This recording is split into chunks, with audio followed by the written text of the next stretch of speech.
জামাতের আমির তিনি এই এমপি সাহেবের কান বরাবর থাপ্পড় মেরেছেন। এটা কিন্তু আমাদের জন্য খুবই বিব্রতকর যে একজন এমপিকে এইভাবে তার দলের প্রধানের কাছে থাপ্পড় খাইতে হয়।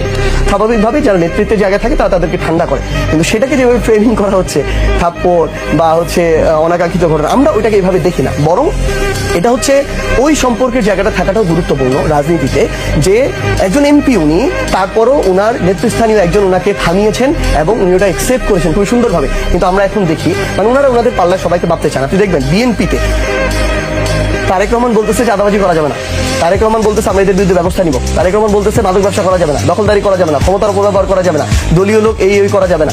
কিন্তু আমরা প্রত্যেকটা জায়গায় আপনি দেখবেন, আমি কিন্তু বলতেছি না সব বিএনপি, ধরেন ভাইয়ের আসনে বিএনপির 1 লাখ মানুষ আছে, সর্বোচ্চ 500 মানুষ আছে যাদের অত্যাচার মানুষ অতুষ্ট, কিন্তু এই 500 জন মানুষ এমন কিছু নাই করে না। আমরা কেন হবিগঞ্জে গিয়ে জিকে গাউসের বিরুদ্ধে কথা বলেছি? জিকে গাউসের ডান হাত বাম হাত যারা আছে, যারা আমাদের উপর হামলা করেছিল, ধরেন কেউ ছাত্রদল করে কিন্তু সে মাদকের ব্যবসা নিয়ন্ত্রণ করে, ধরেন কেউ যুবদল করে কিন্তু সে ওই থানার বাণিজ্যটা নিয়ন্ত্রণ করে, ধরেন আরেকজন শ্রমিক দল করে সে জলমহলের বাণিজ্যটা নিয়ন্ত্রণ করে। মানুষ অতিষ্ঠ হয়ে গিয়েছে, মানুষ তার নেতাকর্মীদের অনুমতি ছাড়া একটা মামলা করতে পারে না, পুলিশের কাছে যাইতে পারে না, একটা নিজের জমিতে ঘর তুলতে পারে না। তো এই ধরনের যারা রাজত্ব কায়েম করে, ত্রাসের রাজত্ব, আমি যদি তাদের বিরুদ্ধে কথা বলতে যাই আর সেটাকে যদি এইভাবে ফ্রেমিং করা হয়, এটা আগে কখনো হয় না, তাহলে তো হইতে পারে না। বরং আমরা মনে করি মানুষ তাদের জায়গা থেকে যে পরিবর্তনটা চাচ্ছে, আমাদের এই প্রতিবাদের ভাষাটাও ধীরে ধীরে পরিবর্তন হবে। আমরা এটা করব, সরকারি দলকে এটাতে অভ্যস্ত হতে হবে। যদি আমাদের মনে হয় কোনো জায়গায় সংশোধন প্রয়োজন, আমরা সেটাও করব, কিন্তু এটা সরকারি দলের কথায় না, এটা জনগণের কথা থেকে আসতে হবে।